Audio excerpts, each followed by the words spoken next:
Hello dears, എല്ലാവർക്കും നമസ്കാരം.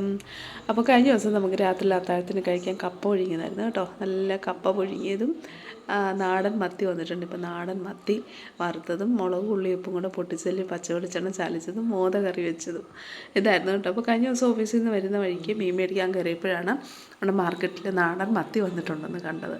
അപ്പോൾ മത്തി ഇടയ്ക്കൊക്കെ നമുക്ക് കിട്ടിക്കൊണ്ടിരുന്ന പൊടിമത്തി ആയിരുന്നല്ലോ, അത്ര ടേസ്റ്റുള്ള മീനായിരുന്നില്ല അത്. അപ്പോൾ നാടൻ മത്തി കണ്ടപ്പോൾ കുറച്ച് നാടൻ മത്തി മേടിക്കാം എന്നുള്ള കണക്കൂട്ടിൽ മേടിച്ചതാണ്. അങ്ങനെയാണ് വൈകിട്ട് കപ്പയാക്കിയത് കേട്ടോ. അപ്പം മത്തിയും കപ്പയും ഒരു കോമ്പിനേഷനാണല്ലോ. നമ്മൾ സ്ഥിരം കപ്പയും കുഴച്ചിട്ട് മീൻ കറി അങ്ങനെയാണ് നമ്മൾ സാധാരണ ചെയ്യാറ് വൈകിട്ട്. പക്ഷേ ഇവിടെ ഇപ്പോൾ കപ്പ പുഴുങ്ങാം എന്നുള്ള കണക്കൂട്ടിൽ കപ്പ പുഴുങ്ങി കേട്ടോ. അപ്പോൾ ഇത് നമ്മുടെ ഇവിടെ എല്ലാവർക്കും ഇഷ്ടമാണ് ഇങ്ങനെ ചെയ്യുന്നത്. അപ്പോൾ കാന്താരി മുളക് പൊട്ടിച്ചതാണ് ഇതിൻ്റെ മെയിൻ ഒരു കോമ്പിനേഷൻ കപ്പയ്ക്ക്, അല്ലേ? നമുക്ക് മലയാളികൾക്കെല്ലാം അങ്ങനെ അതാണല്ലോ പ്രിയം. അപ്പോൾ അതിൻ്റെ കൂടെ ഈ മത്തി നമുക്ക് യാദൃശ്യമായിട്ട് കിട്ടുകയാണ്, നാടൻ മത്തി. അപ്പോൾ നാടൻ മത്തിയും കൂടെ വറുത്ത് അതായിരുന്നു നമുക്ക് വൈകിട്ട് കേട്ടോ. സാധാരണ മീൻ കൊണ്ടുവന്നാൽ ഞാനത് വലിയ മീനൊക്കെ ആണെന്നുണ്ടെങ്കിൽ കുറച്ച് വിനാഗിരി ഒഴിച്ചൊന്നോ 10 മിനിറ്റൊക്കെ ഒന്ന് വെച്ചിട്ടാണ് കഴുകിയെടുക്കുക. ചെറിയ മീൻ ഇതുപോലെ മത്തി, കിളി, പൊടി മീനൊക്കെ ആണെന്നുണ്ടെങ്കിൽ കുറച്ച് മഞ്ഞൾപ്പൊടിയും ഉപ്പും കൂടി ഇട്ട് അത് കുറച്ചൊന്ന് തിരുമ്മി കുറച്ച് നേരം വെച്ചതിന് ശേഷമാണ് അത് കഴുകിയെടുക്കാറ്.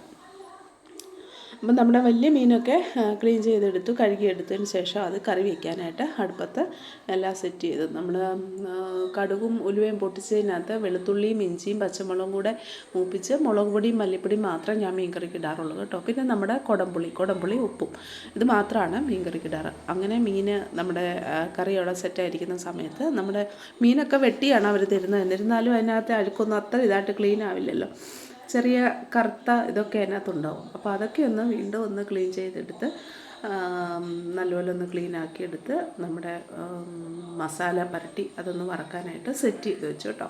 അപ്പോൾ കുറേ മത്തി ഉണ്ടായിരുന്നു, 1 കിലോ മത്തിയാണ്. കുറേ മത്തി എന്ന് പറഞ്ഞാൽ 1 കിലോ മത്തിയാണ് കേട്ടോ. ഇപ്പോൾ 1 കിലോ മത്തി അതെല്ലാം എടുത്ത് അന്നേരം വറക്കാൻ പറ്റില്ല. അപ്പോൾ വൈകിട്ടത്തിന് മാത്രമുള്ളതാണ് നമ്മൾ എടുത്ത് വെച്ചത് കേട്ടോ. അപ്പോൾ അങ്ങനെ അതും അവിടെ പുരട്ടി വെച്ച് കഴിഞ്ഞിട്ട് നമ്മുടെ കപ്പ പുഴുങ്ങാനുള്ള വെള്ളം അടുപ്പത്ത് വെച്ചു. കപ്പ നമ്മളവിടെ റെഡിയാക്കിക്കൊണ്ടിരുന്നപ്പോഴത്തേന് വെള്ളമൊക്കെ തിളച്ച് വന്ന് കപ്പ നമ്മൾ അതിനകത്തേക്ക് ഇട്ടു. പിന്നെ നമ്മുടെ കാന്താരി ഇല്ലായിരുന്നു കേട്ടോ. കാന്താരി ഉണ്ടെങ്കിൽ അതാണ് ഒരു ടേസ്റ്റ്. കാന്താരി ഇല്ലാത്തത് കൊണ്ട് പച്ചമുളക് വെച്ചിട്ട് നമുക്ക് അഡ്ജസ്റ്റ് ചെയ്യേണ്ടി വന്നു. അപ്പോൾ അങ്ങനെ കപ്പയും റെഡിയായി, മുളകൊക്കെ പൊട്ടിച്ച് നമ്മുടെ മീൻകറി റെഡിയായി, മത്തി വറുത്തത് റെഡിയായി.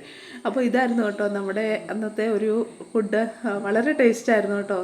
എല്ലാവർക്കും ഇഷ്ടപ്പെട്ടു എന്ന് വിചാരിക്കുന്നു. അപ്പോൾ ഈ വീഡിയോ കാണുന്ന എല്ലാവരും എൻ്റെ വീഡിയോ ഇഷ്ടപ്പെടുകയാണെന്നുണ്ടെങ്കിൽ ഒന്ന് സബ്സ്ക്രൈബ് ചെയ്ത് സപ്പോർട്ട് ചെയ്യണേ. താങ്ക്